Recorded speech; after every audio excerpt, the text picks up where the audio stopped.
Hi, my name's Stephen, and I want to talk to you a little bit about what my funding campaign is about and the purpose of it. This is a webcam. I just want it to be real simple and unscripted and very transparent. Basically, I've been in the garment manufacturing industry in mass production ever since I got out of college in the 70s. I had my own company manufacturing in New York City and selling to all the big department stores and mass merchants, making everything here in the late 70s and the 80s. I went out of business about 1984, and I wanted to just work for other companies, and I did in California, Georgia, Texas, Florida, and overseas. And I wanted to do that and then think about, for maybe about 10 years, how I wanted to go back into the business again for myself, manufacturing. But in that time period, everything was going to China. We saw all industries, not just garment and textile, but all industries going to China. So everybody was wondering why, and the truth is politicians are not going to put taxes on foreign imports. They keep saying they will when they run for office, but they never do. They forget about it once they're elected, including the man in the White House now. He said he was going to put 40% on foreign imports, but he's not going to do it. He hasn't done it. So we have to do it for ourselves. I have made a product that is not in the ready-wear market. It's not price sensitive. It's not meant to be cheap. 95% of all America's manufacturing in the 1980s was about price. It was ready-wear. And we can't compete with things that are made in countries where people get paid $20 a week. We can't. So I've put together a product line for the American man, made by the American man. And it's not meant to be cheap. It's made out of flax, linen, and it's jeanswear in its attitude, but it is made out of flax, linen suitings. Jeanswear made out of suitings. You know, a jean cut, okay? But if you look at the fabric, it is suiting. It's a flax, linen suiting. So it's more sophisticated. And it certainly is relaxed. I mean, linen stays wrinkled and distressed looking, but we want that. We like wrinkles here. Are unconstructed. They have a partial lining in the front and partial lining in the back, but no lining in the sleeves, although it has tailored look, but it's made for comfort. Gentlemanly look, but he's casual. He has that American casual attitude about him, which is the American attitude. Okay, so the reason why I'm doing this campaign is because I need to duplicate the product line for showroom sales organizations in LA, New York, Atlanta, Dallas. And all my fabric has to be paid for I have to pay the mill. And I've spoken to people about it. I don't want business partners. I don't want to partner with an existing company. They're all importers anyhow, okay? Once again, I'm making something for the casual American man who doesn't want to look like a hip-hop boy.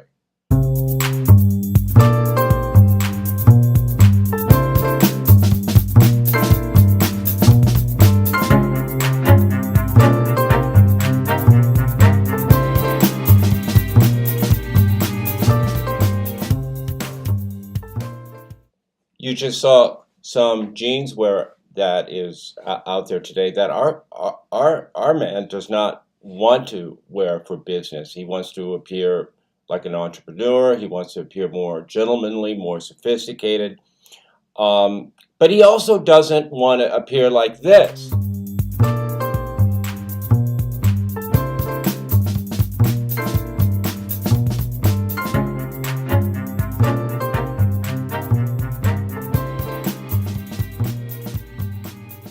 I have a long history of working in the resort wear market in Miami and California and overseas. Resort wear is no longer something that's just what people wear and buy when they go to the islands in the wintertime. It's a lifestyle. Over 60% of the population is below the Sun Belt line today. The demographics have changed. The most populated states are Florida, Texas, and California. So the lifestyle has changed. It's genes driven, but once again, uh, our guy doesn't want to appear like a hip hop boy. There's nothing out there. It's either you're going to wear denim jeans or you're going to wear suits. Mass production has always been my forte. My experience is only in mass production. I've never worked in really the tailoring, made to measure market, except when I was a teenager. I started out really doing some tailoring before I went to college. But my knowledge is mass production, always has been. That's where I'm comfortable.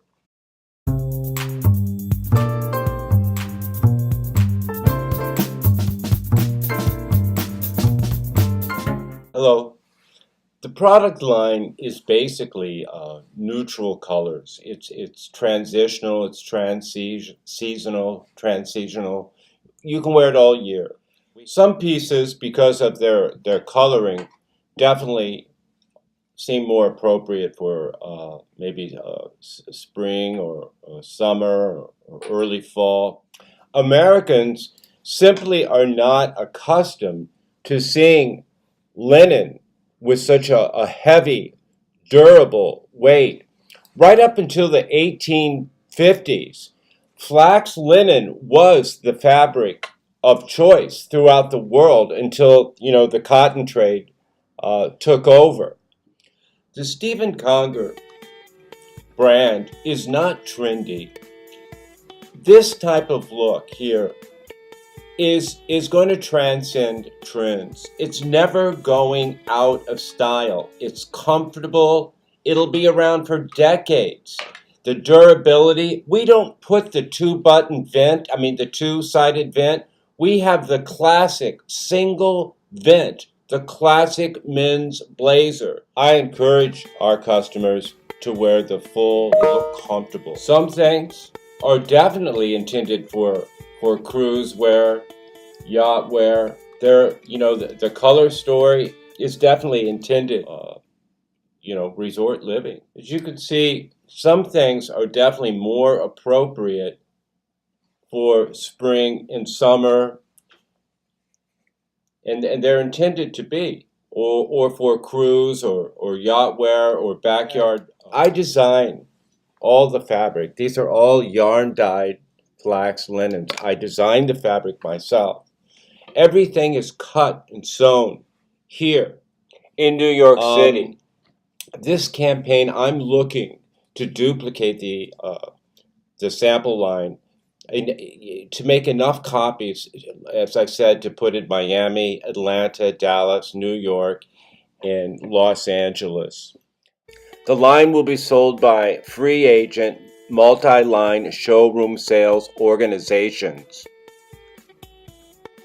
I hope to raise $6,000 in this campaign. I just want to be perfectly clear that in order for the company to go forward and produce and have the factories working, there has to be sales, and all sales take place through showrooms. In this case would be New York City, Los Angeles, Dallas, Atlanta, and Miami. Selling to department stores like Neiman Marcus, Saks Fifth Avenue, Dillard's, Upton's, Bon Mar, Belk's, Nordstrom's, these kinds of stores, and maybe some. I paid for everything up to this point by working in New York when I got here from Miami, doing work for companies, development, freelance consulting, pattern making, sales, opening up new accounts for them. Thousands of dollars. It may not seem it, but just to make like 6 or 7 different labels and hang tags, you probably noticed them. Jeanswear has a lot of prominently placed labels on the outside of the garment. The sampling and doing it again, another prototype, it runs into thousands. All I need now is to just reorder fabric to make the duplicate sample lines for salesmen around the country. Once again, the campaign that I hope for is $6,000 to pay for the textile mill who weaves for me and can go forward. I don't really know what to say. And I just hope my life's work can continue. And like I said, I also want to show people that this is, you know, we just have to do it. We can't wait for the politicians to put taxes on imports.